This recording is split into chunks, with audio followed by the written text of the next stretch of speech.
Hello, hello, hello, everyone. Mike Arnold here, co-founder, Path Trading Partners, along with Bob Iacchino. Happy Sunday. Sunday, January 30th, last Sunday of January. Tomorrow, last trading day of January 2022. Boy, didn't that go by quickly. Thank you for everyone who is here sharing a Sunday afternoon with me when you could be doing anything else. But let's do some market prep. By the way, if you're new here, please do consider subscribing, ringing that bell, and hitting the like button, because there's no way you'd want to dislike this video, would you? All right, switching over, other screen, other computer, or other monitor, not other computer. Let's take a look at what's coming up tomorrow. Chicago PMI, even though I'm in Chicago, minor. Be paying attention to see if FOMC member George speaks.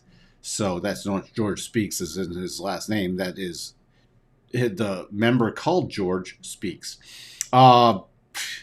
ISM manufacturing on Tuesday, definitely paying attention to that. That's going to be my big one on Tuesday. Wednesday, where we'll pay attention to what comes out of OPEC meetings, just because we're bullish on energy and oil. There can always be pullbacks. ADP, non-farm employment change, definitely going to watch that, and crude inventories because of the place we are at with crude oil. Thursday, unemployment claims, definitely an ISM services PMI, definitely, and then non-farm Friday. First Friday in the month, non-farm Friday. So that is going to be very key running into Friday.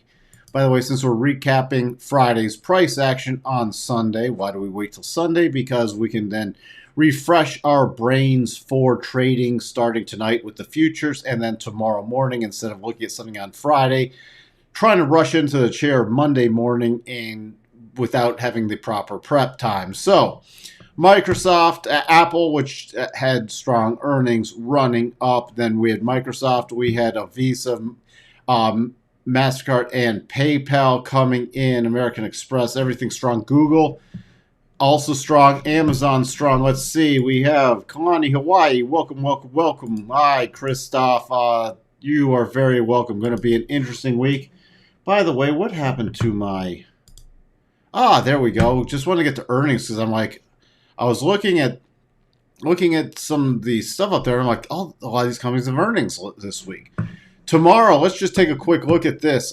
Tomorrow, not much for me tomorrow at all. This is for the entire week. I'm just double checking everything. Not great, but Tuesday definitely turning into ExxonMobil. Definitely, and let's go through before the open. Definitely UPS because of potential consumer slowdown and how that could affect shipping, especially forward guidance with that. Going to check on Pulte Group with homes, even though I do not like the sector. I am going to pay attention to that just because new home sales beat this last week. Existing home sales came in below. Lennox International also going to take a look at that after the close. AMD biggie, PayPal biggie, Alphabet biggie / Google. GM minor, Starbucks definitely going to again watch that for that's discretionary, consumer discretionary, and if the consumer's starting to cut back yet, I want to see if Starbucks has anything interesting on that. Electronic Arts definitely. So there's a lot coming up. Some people will be interested in MicroStrategy. So let's see, Wednesday, Qualcomm and Meta after the close. It's friggin' Facebook. Forget it. Spotify, curious about that. Let's see. Marathon Oil before the open, definitely because of oil again. DR Horton, gonna look in on that one too. Thursday after the close, Amazon, big one. I'll of course check Snap. Activision Blizzard. Let's see and before the open, don't look at Nokia, but other than that, and I'll check out Shell because of oil again. Honeywell just with the tech, and Conoco again because of oil. Friday, I'll check in on CBOE. We've had that as a portfolio play before. And what else? That's about it. I'll look at Bristol Myers Squibb from the healthcare and everything perspective of just looking back to see what else jumped out at me. Costco strong rotation back up. Some of these consumer staples like Coke and Pepsi. Remember, Pepsi's not just about, it's a conglomerate, so you have a lot below that. Even Coke isn't just about the soft drink. It's a conglomerate. Not a lot of weakness. A little energy weakness on Friday. Real estate was stronger. Let's see. And by the way, I put up earlier the video on sectors. You should go check that out. If you have not already, please check that out. It's my thoughts and where I stand with each sector and how I'm viewing them.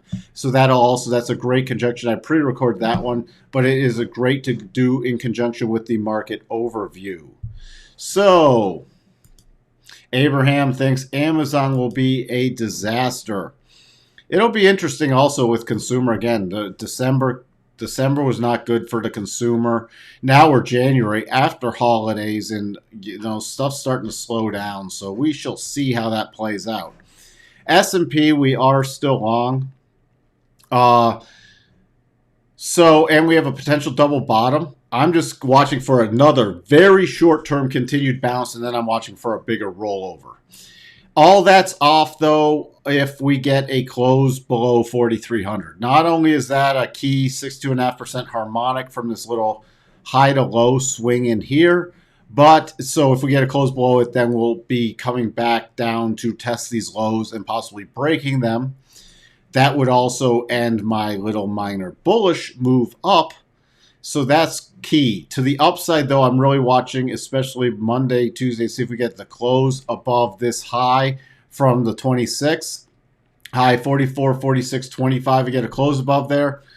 The targets for the double, 45.38, about 45.82, 83, 46.29, which would kiss this major trend line goodbye.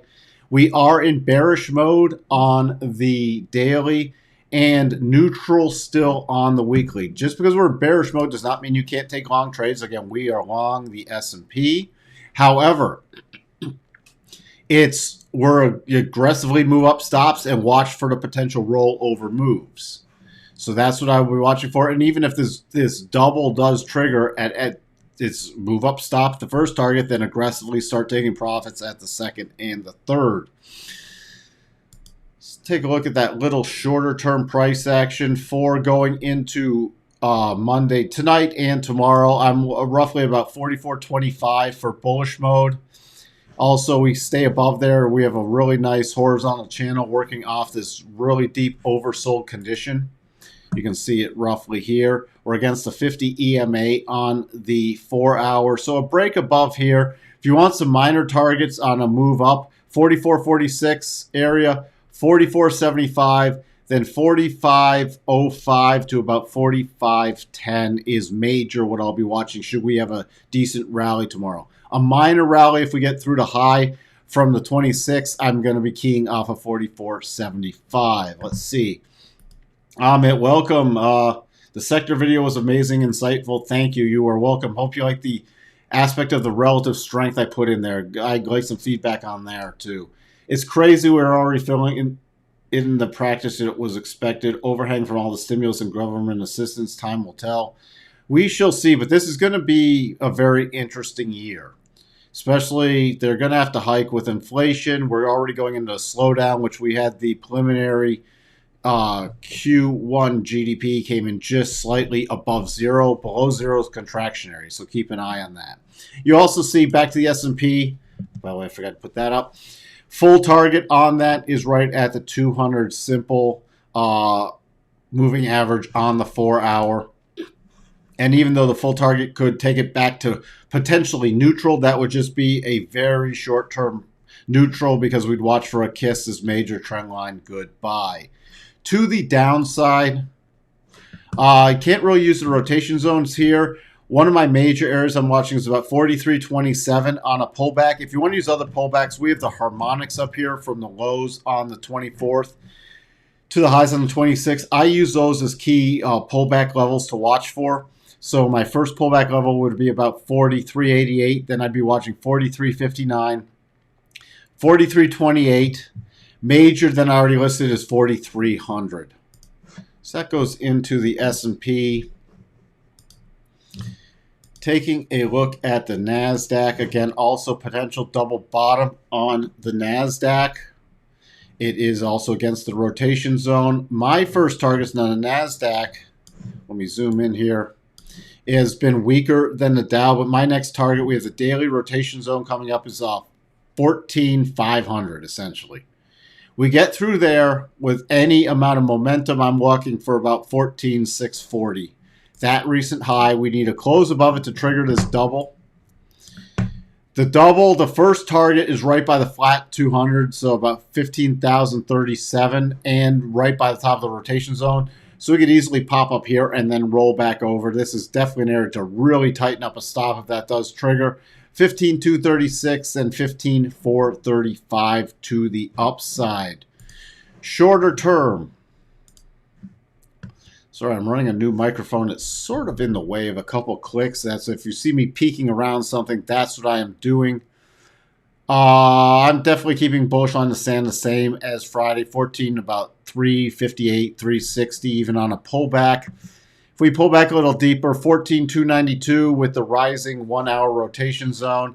Below that, I'd be watching 1461, and that's a pretty key level. If we get a close below that on a daily basis, I'm watching for a return to retest the lows. Again, to the upside, you have this 14,523, which is a 50-period exponential on the 4 hour. Will not ignore that level, and then it's really just focused on the highs and then the potential double triggering. And as we already said, do not ignore that first target. Hey, Dan Jett, thank you for tuning in and spending some time on your Sunday preparing for the markets. Again, I really appreciate everybody who's tuning in live. That shows your dedication and willingness to prepare yourself, unlike so many people who leave it to the last minute and wonder why they sometimes have suboptimal trading results. Before I leave the S&P, here, this is NASDAQ. You can see here, first cross the rotation zone. So the NASDAQ's in bearish mode on a weekly basis. Again, we can have bullish trades, but we aggressively move up stops. So you see here, third target would just be a retest of the weekly rotation zone with then a potential major rollover play. And again, a little tech got slightly oversold, so I'm watching for a continued bounce in tech and then another major rollover in tech. So that's, go watch more with the sectors to learn a little more. Dow. Oops, there we go. Dow. There's no double in here. The Dow, it didn't dip far enough, so it shows you actually on a relative strength basis holding up the best. I'm really focused on about this 34,690 area. We get above there. My first target, which I'm not ignoring, is a flat 200 and a harmonic 34,908. So 34,900 to 34,908. My next target area is to kiss this prior major trend line away. That's a pretty significant trend line with this 35,116 in the top of the rotation zone. So that's very key. We get through that to the upside.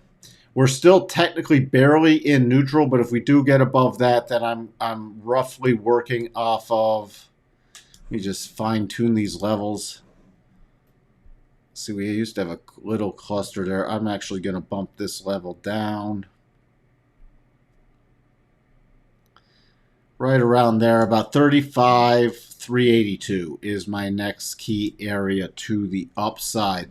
By the way, we closed into a clear path move, so there is, besides the rotation zone and this little other breakdown zone right by the flat 200 and the first harmonic, that's why I will not ignore that target, but we get through there. We're into not a lot of friction, at least on the daily area besides the 50 EMA. So the Dow, if it does get some strength going, could make a little run. And I'm not talking about new highs, but I'm at least talking, you know, back to the 35,900 area. To the downside, similar to what I talked about before, I'll be using the harmonics. To Monday, it's got a little, since it's stronger, it's got to prove itself a little more, about 34,640. Above there, I'm in bullish mode. On pullback areas, I'm watching, we can't use the rotation zone, so I'm watching the harmonics, 34,280. Then I'm watching 34,77. Then 33,870, and major line in the sand for a harmonic, which because if it closed below that on a daily basis, I'm going to watch for retest of the lows, is 33,650, because that's the way the probabilities test out with those key levels. Where else? Let's peek in again on the Russell. Russell, you do have a potential double bottom. It's a long way off, but my first area of resistance is 2000 to 2004. We get through 2004, then I'm tackling 2050. Okay, and then we'd have to get a close above 2050 essentially to trigger the double. 2112, 2143, 2174. To the downside, really pay attention to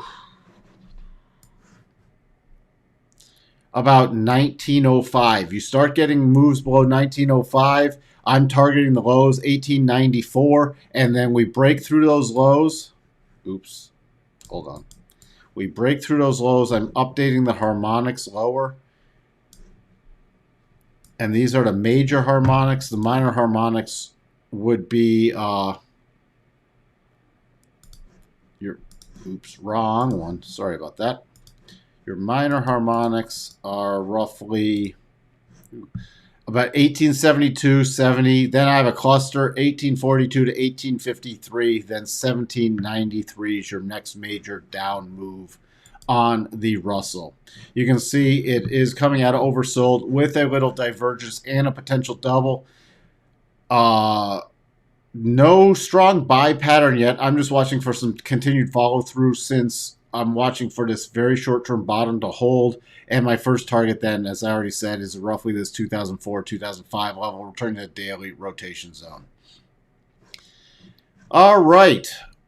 Crude, still bullish, even with pullbacks right now. First level support is about 85.50. Remember, if you're looking for good crude trades, the micro crude contract at the CME is really good trading with not a lot of risk.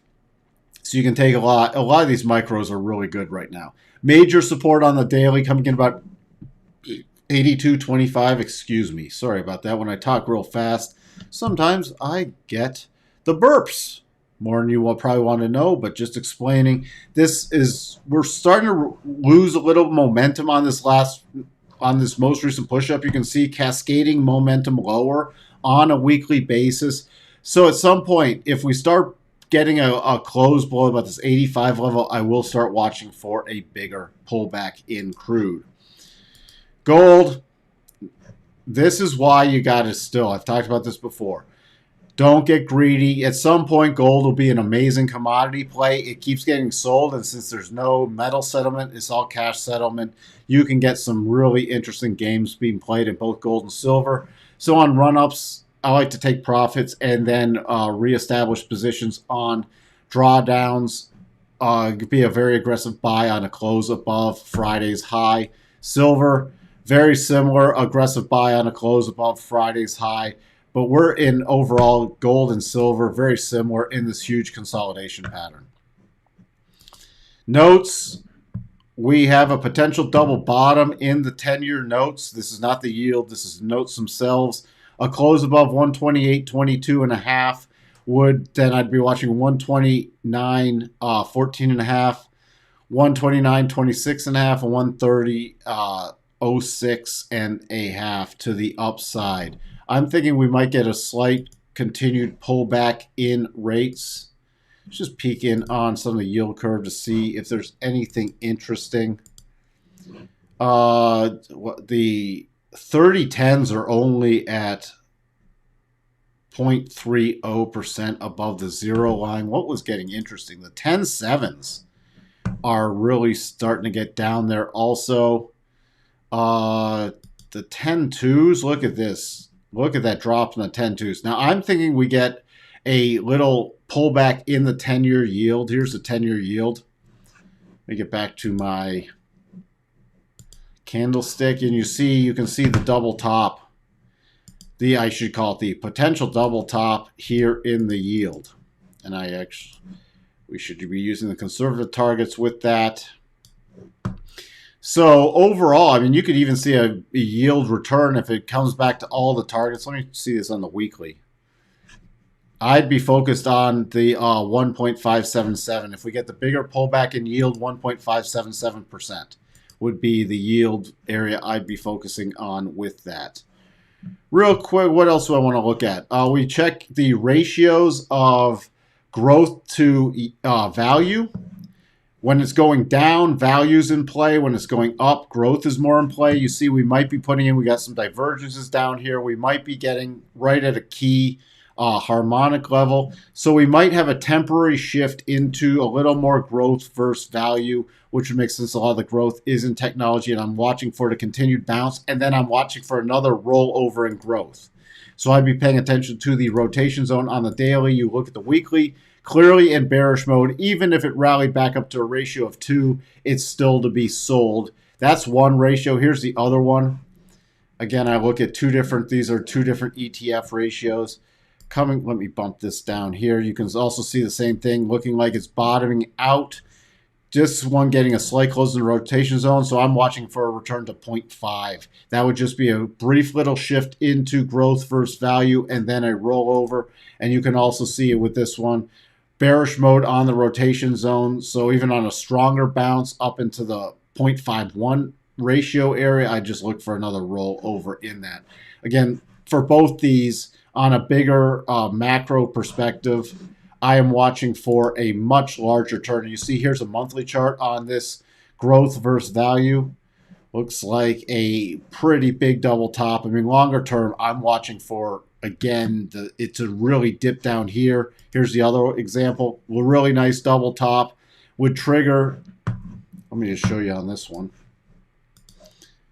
With this, look at this. And then remember, these are ratios. So this could fall a long way. This would be growth out of favor all the way back down to here, which we haven't seen since, I mean, the last time we traded at those levels was June of 19. So that's how much longer term value could outpace growth. Keep that in mind. I think that growth, we're just getting a slight little bump up, especially we can see we have Google earnings, Alphabet, I still call it Google. We have things like Meta, we have Amazon. Now we've already had, who said, Abraham thinks Amazon will be a disaster. I think it could miss, okay? But I think Google will beat. No idea on Facebook. Let's take a look. Google. You can look at either one of them. I'm not going to get in the nuances between the different, but they both trade so similar. You see, there's GOOG. They're virtually the same patterns. So I'm watching this. Let's see, just no bottoming pattern triggered. I'm watching run up about 27.16. If we get above there, this is why overall I'm still watching for the bounce, but in bearish mode. First cross rotation zone, 12.5% pullback from this major run up. So this at some point I will watch again for sell signals, especially around this 27.68 area. You mentioned Amazon. Amazon looks like it's putting in a short-term bottoming pattern, but I could see it rally up through earnings and then definitely roll over on a miss. My first minor area going in the beginning of the week is 29.04. We get through that. I'm keying off of 3,000. Then if we power above 3,000, we have this little gap fill, which takes us to 3,033.25, and then above that, my major resistance coming in about 3,080 area. So I can watch for something like that. Let's see what else we have. What do you think about European indices? Do you see relative strength of money moving into the European markets? I I am starting to see that slightly happen a bit more. Ask me about that after we roll over again in the Dow, S&P, and the NASDAQ, and we will see how it plays out on a relative strength basis. Yeah, 4-hour double bottom on ZN. And again, that was on your notes, your 10-year. And you can just, that can be played on the 4-hour, or I showed it on the daily. Here's your 4-hour. I actually would play it more on a daily close than a 4-hour close above that, but it's viable on both. I just think it's a much cleaner pattern. And notes generally don't move that much, so a daily close is a lot stronger close on that. By the way, Christoph, the percentages go up higher in time frames with doubles.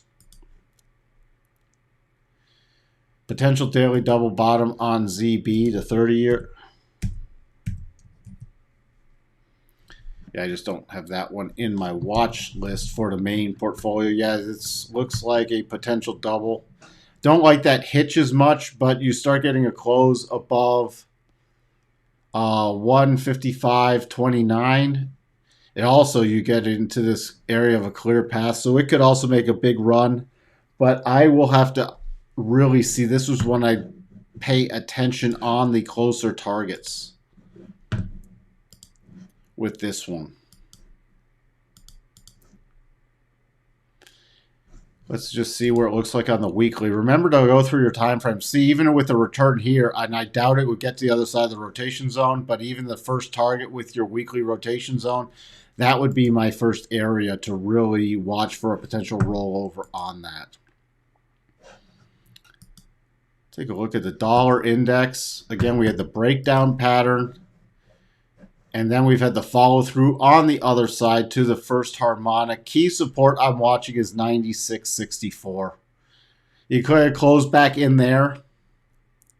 Then we're back into the consolidation pattern. But this is a pretty firm breakout, shakeout move. It broke down and then it just trapped people and went the other way.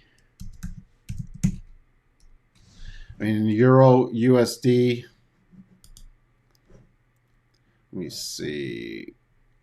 Oh, and see the Euro USD also. This is just, I mean, the major component of the dollar index is the Euro.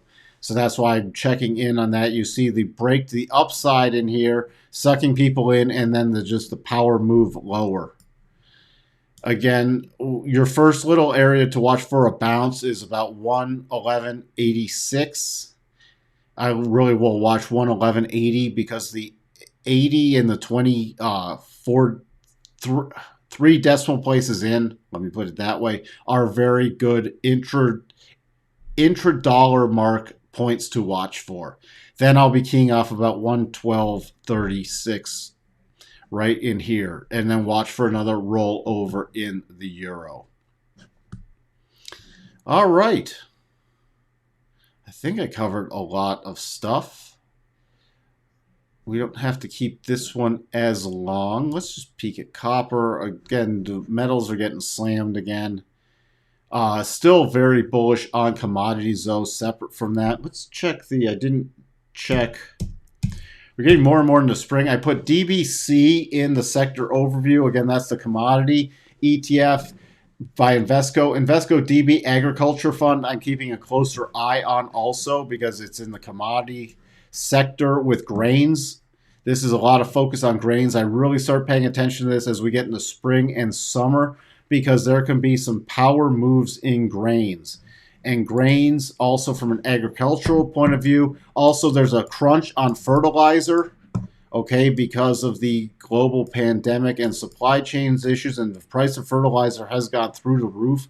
So there could be some very interesting ag plays coming up this spring and summer. We do have a little minor double top here, which, I mean, and that's on a weekly basis.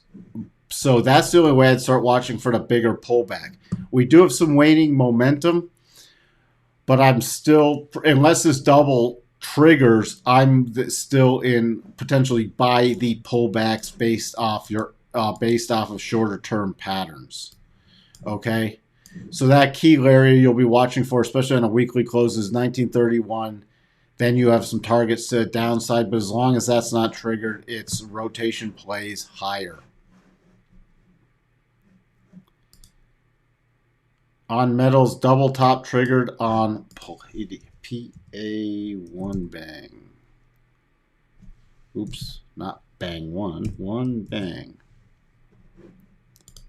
There we go, palladium future. Let's check that. Double top triggered on PA. On which time frame?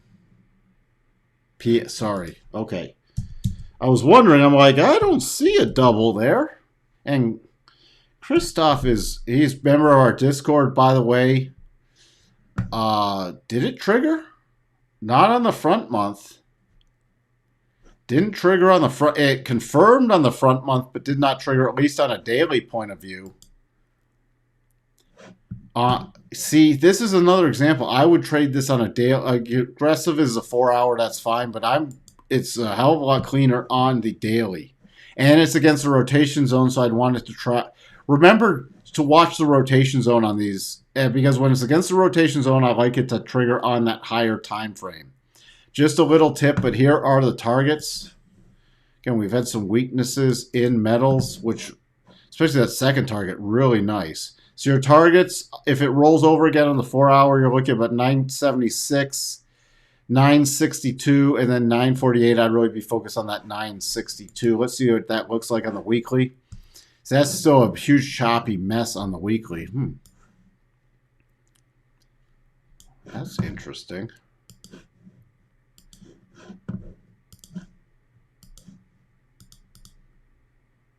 Yeah, that would start it. I'm actually I'm sitting on alert, by the way. That could be interesting, even if we have this more bullish price action. You could still pull this back. It doesn't look like it would create a triple yet. I haven't measured out specifically, but then rotate back up and trigger this massive double bottom.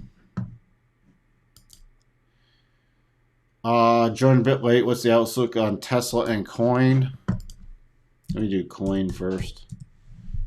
Coin, I'm expecting a bounce, but overall in very bearish mode. You have a little potential double bottom. Okay. I, again, oversold. Crypto's recovering a bit, and I put up a crypto video yesterday. Check that out. I'm still watching for a little more bullish price action before another major rollover in crypto. Coinbase, you have a little potential double bottom here.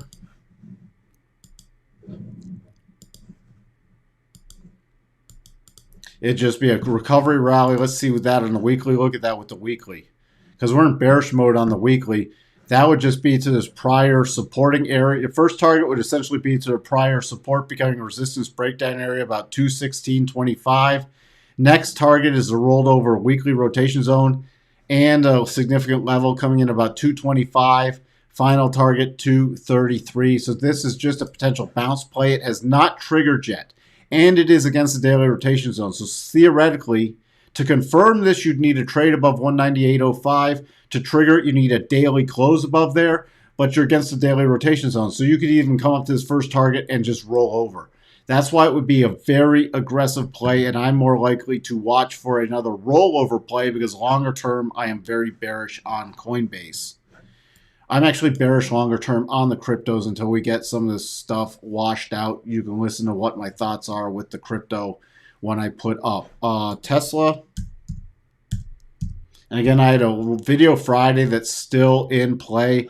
I'm watching for a short-term continued bounce in Tesla. It triggered a massive double top pattern. So longer term, I'm very bearish on it. Short term, we closed back above this key trend line on a weekly basis. You can see just a one-day close below that key trend line and then a bounce back above with a bullish bar. There is an aggressive buy of there's an aggressive 1 hour buy. There's still we aggressively triggered a 1 hour buy My first level I'm watching for a run up tomorrow is about 867. And then I'm targeting 880 area. We get through 880. Then my next major target to the upside is about 915. And once we hit in that area, I'll be watching for another potential rollover. If it can't even get to the 915, 910, 915 area, then it is very bearish again. And I will get more aggressive to the downside. The 200 on a daily basis, I'm going to pay a close attention to on the next rollover, which is 817. Close below the 200. By the way, last time we didn't close below the 200 there. The last time we closed below the 200, you can see that support on the 200 all the way in here. And I want a major close below the 200. It was just briefly back in June of 21. The last substantial break, last time it traded really below it. This is why. Return to the 200. Just a brief little dip, but held the trend line right there, and then has not closed below the 200 since that time. Close back below the 200 will be major. So again, watching for that continued short-term bounce and then another rollover play.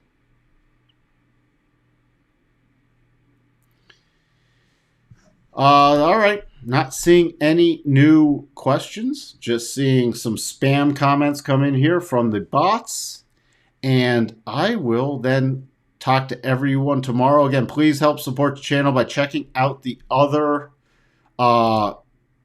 things we put up, like the sector analysis. Really handy, even if you don't trade each individual sector, is really handy to get a follow-through overview of what's leading and what's lagging in the markets.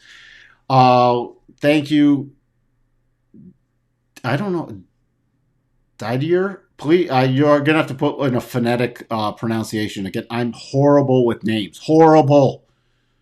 Short me on. This is where you'd want to take a short position. Mike pronounces the name. I'm going short.